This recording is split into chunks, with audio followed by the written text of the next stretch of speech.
नमस्कार दोस्तों, बहुत बहुत स्वागत है आप सभी का इंडिया नाउ में। और मैं हूं संदीप पाल। 2027 के यूपी विधानसभा चुनाव के लिए अखिलेश यादव ने एक नई रणनीति बनाई है और इसका जो प्रभार है वो 2 युवा नेताओं को दिया गया है। लोकसभा चुनाव में जिस पीडीए के फॉर्मूले पर समाजवादी पार्टी ने चुनाव लड़ा और अच्छी जीत भी हासिल की, यूपी में 37 सीटों पर समाजवादी पार्टी को जीत मिली और जो पीडीए का फॉर्मूला था वो हिट साबित हुआ। पिछड़ा दलित अल्पसंख्यक, ये जो फॉर्मूला है ये अब भी काम कर रहा है और इसी फॉर्मूले पर अब एक नई रणनीति बनाई गई है 2027 के लिए। और इसके तहत जो युवा चेहरे हैं उन पर दांव लगाया जा रहा है। इसमें एक नाम है इकरा हसन, जो कैराना से सांसद बनी थी, और दूसरी है प्रिया सरोज, जो मछली शहर से सांसद बनी थी।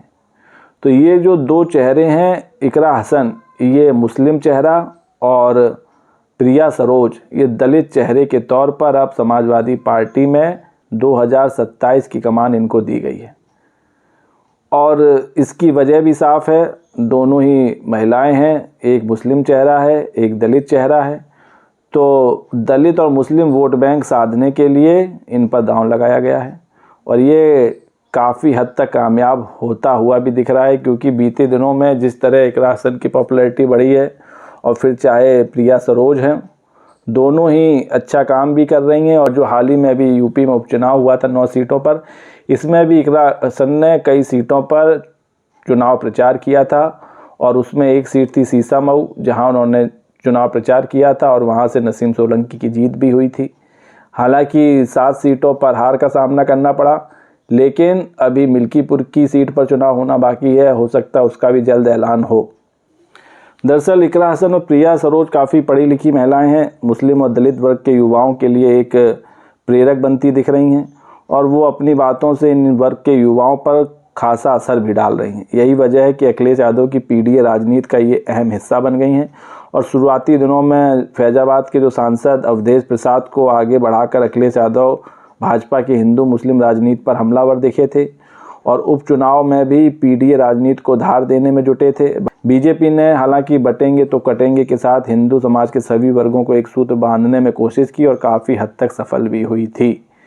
तो अब बटेंगे तो कटेंगे के फॉर्मूले की काट निकालने में समाजवादी पार्टी जुट गई है। हालांकि जो टारगेट है वो है 2027 का टारगेट। इसके मद्देनज़र अब अखिलेश यादव की नई रणनीति है जिस पर अहम जिम्मेदारी इकरा हसन और प्रिया सरोज को दी गई है और मुस्लिम वोट बैंक और दलित वोट बैंक को समाजवादी पार्टी में लाने के लिए इनको जिम्मेदारी दी गई है। अभी जो लोकसभा चुनाव में समाजवादी पार्टी को जीत मिली उसमें करीब 86% से ज़्यादा सांसद ओबीसी, दलित और मुस्लिम पृष्ठभूमि के हैं।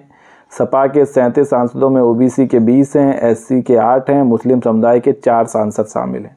इनके अलावा ब्राह्मण सांसदों की बात करें तो उसमें सनातन पांडे, वैश्य रुचिवीरा, भूमिहार में राजीव राय जीत दर्ज करने में कामयाब हुए थे और ठाकुर सांसदों में वीरेंद्र सिंह और आनंद भदौरिया शामिल हैं। तो ये जो पीडीए का फॉर्मूला है ये सिर्फ ओबीसी, दलित और मुस्लिम तक ही सीमित नहीं रहा, बल्कि कई ब्राह्मण, कई ठाकुर और भूमिहार चेहरे भी निकलकर सांसद बने। तो कुल मिलाकर ये है कि जो पीडीए का फॉर्मूला है यही 2027 में भी रहेगा। हालांकि रणनीति सेम रहेगी, चेहरे बदलते रहेंगे। जो अभी युवा चेहरे हैं, हाल ही में सांसद बने हैं, जिनका युवाओं में अच्छा पकड़ है, जिनकी बातों को युवा सुनते हैं, उनको नई नई जिम्मेदारी दी जा रही है। इसी की कड़ी में इकरा हसन और प्रिया सरोज को आगे बढ़ाया गया है। इससे पहले अभी जो महाराष्ट्र में चुनाव हुए थे, हालांकि उसमें अखिलेश यादव की समाजवादी पार्टी को सिर्फ 2 सीटें मिली। हालांकि सीट भी ज़्यादा नहीं थी, 6 सीटों पर चुनाव लड़ा था। उस चुनाव में भी इकरा हसन ने समाजवादी पार्टी के लिए कैंपेनिंग की थी और वो स्टार प्रचारकों की लिस्ट में शामिल थी। तो मुंबई में भी उन्होंने कई सीटों पर चुनाव प्रचार किया था, क्योंकि महाराष्ट्र में समाजवादी पार्टी ज़्यादातर उन सीटों पर लड़ी थी जहां मुस्लिम बहुल आबादी और यादव आबादी थी। तो जो मुस्लिम बाहुल सीटें होती हैं वहाँ इकरा हसन का चुनाव प्रचार जरूर होता है, फिर चाहे वो उपचुनाव रहा हो, महाराष्ट्र का चुनाव रहा हो। तो एक बार फिर से उनको बड़ी जिम्मेदारी दी गई है, 2027 की जिम्मेदारी दी गई है और वो भी काफ़ी मनोयोग से अपने काम में लगी हुई हैं। तो दोस्तों, प्रिया सरोज और इकरा हसन अपनी जिम्मेदारी से समाजवादी पार्टी को 2027 में नए मुकाम पर ले जा सकती हैं। अपनी राय कमेंट करके दीजिए और वीडियो पसंद आया हो तो चैनल को लाइक शेयर और सब्सक्राइब करना ना भूलिए। तब तक के लिए नमस्कार।